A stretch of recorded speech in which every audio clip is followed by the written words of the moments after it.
is Stitches, and today we're going to talk about wardrobe planning. Last year, I really started to experiment with basics and closet curation.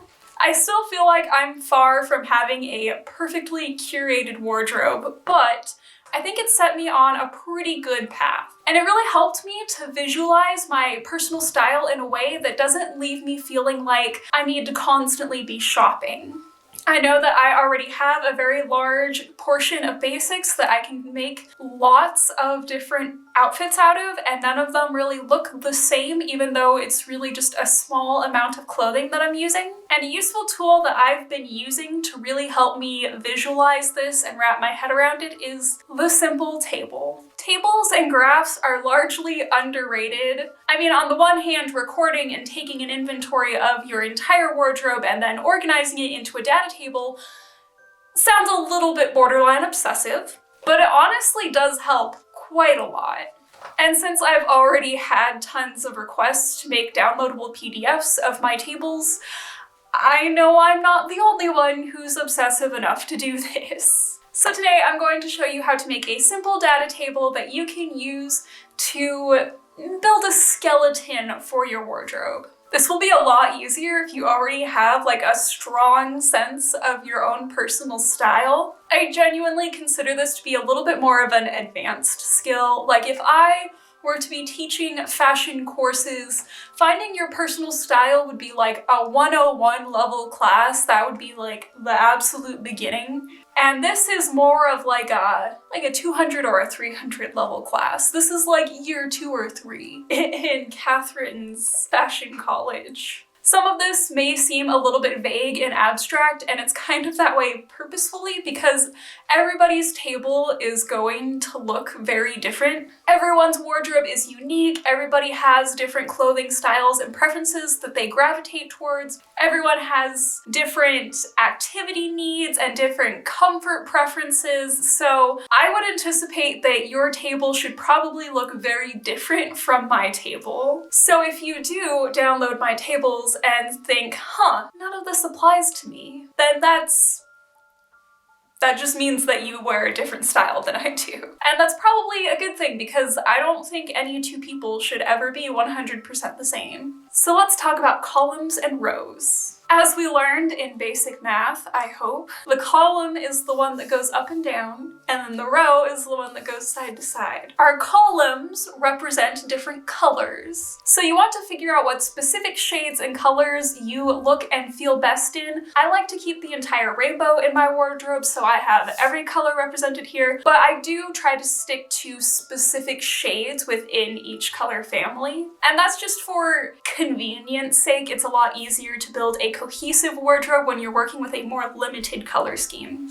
The rows on our graph represent different types of basics. These are like categories of clothing. You can be as specific or as vague if you want. On here I have things like short sleeve mock necks and oversized sweaters and sheer long sleeve items, which I have basically none of. I also have a distinction between casual skirts and dress skirts, and cardigans versus structured jackets. So this is the graph I'm using currently. This is one I've made previously. I don't know if the camera can really read this one as well, but I have a lot fewer categories on this one. I have like a casual versus a dress, short sleeve and long sleeves. I just have like one category of skirt, and then I have like a couple different categories of dresses. And then I also added all of my accessories to this, so the actual clothing is only about like half of the graph, versus this one where like this is all clothing. It can be useful to make a more simplified version first and then move on to a more complex version after you've gotten a little bit more familiar with what basics you prefer to use. And I do want to specify that this is for basics. Statement garments are kind of their own thing. I actually do have a column here for statement pieces. So I'll have my different colors, and then I have like types of statement pieces. So if you say want to add floral patterns or polka dots, or if you have like a signature pattern that you gravitate towards, or you like different types of patterns and that's sort of more your motif or your signature, then you can use that instead of solid colors. But like personally, I mostly like 90% 90% of my wardrobe is solid color basic garments, so that's what my graph reflects, but you can like say pink gingham versus like red polka dot, or you know, things that you wear regularly that is a common motif in your style. If you're sort of lost on what types of garment categorizations you want, just sort of take your favorite outfits, either outfits that you've worn or outfits that you've saved to like a personal lookbook or something that you use for fashion inspiration, and break up those outfits into basic essential pieces. If you see the same essential pieces showing up over and over again, then you know that those are the basics that you want to include on your table. For smaller wardrobes, you want to have a more loose definition. That way more garments can fit into that category. And for larger wardrobes, you can get as specific as you want. You know, if you have the space and the money and the willingness to fill an entire walk-in closet, then you can fit as many categories as you want. I prefer to keep my pieces under like 300 pieces is my cap, and that includes accessories, because after that, like, I start to forget what I own. I used to have thousands of pieces of clothing back when I was a teenager, and I really only had conscious memory of maybe 20% of it, so I prefer to keep a small, concise wardrobe now. But again, it's your wardrobe. You can do whatever you want. These are loose guidelines, not rules. Before you actually start making your table, when you're still deciding what all is going to go on it, and after you've broken down your outfits into types of basics, I recommend just making several lists, and that way you can go through several iterations of that list before you come to a comfortable amount of things to organize your table into. You can use sites like Pinterest, different fashion blogs to find the specific terminology for different types of basics. Like if you find that you like a certain specific shape of skirt, that might be a thing that ends up on your table. If you like a specific cut of top, then that should probably go on your table, and you should look for those items specifically when you go shopping.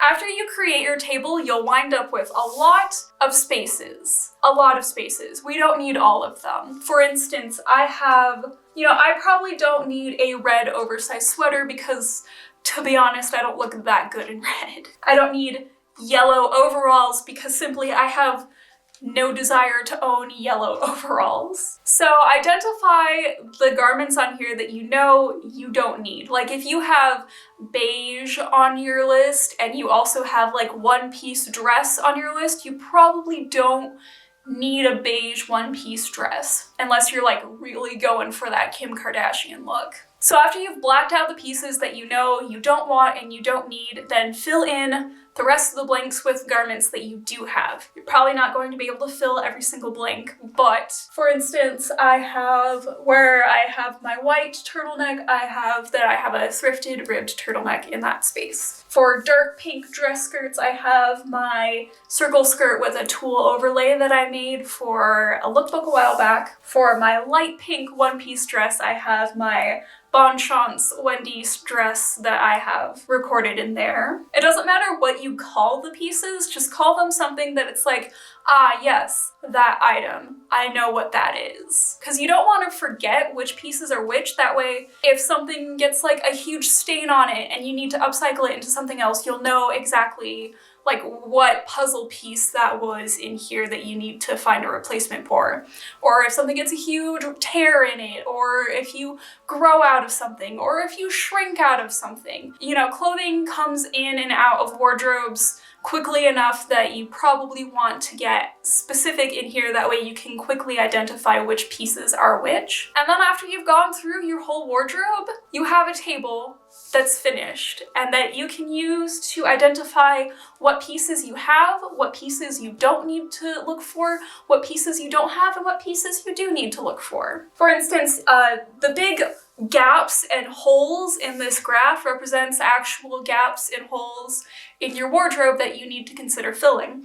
Whereas, you know, in this part, there's not like there aren't many like spaces here that are empty, because I know that that is where I've focused so much of my attention in the past, so I don't need to focus my attention on this as much. The graph can be used as a guideline for decluttering old pieces, buying new pieces, planning outfits that you maybe hadn't thought of before, or just convincing yourself that you don't need to buy another pink t-shirt. And if you liked this video, if you're interested in this kind of stuff, I definitely recommend the Wonder Wardrobe. It's another really great YouTube channel that talks about really this sort of thing as the main focus of their channel. They're not super alternative, it's just a sustainable fashion channel, just a generic sustainable fashion channel, but I do really love the Wonder Wardrobe. I love both her private classes and her actual public YouTube content. I really love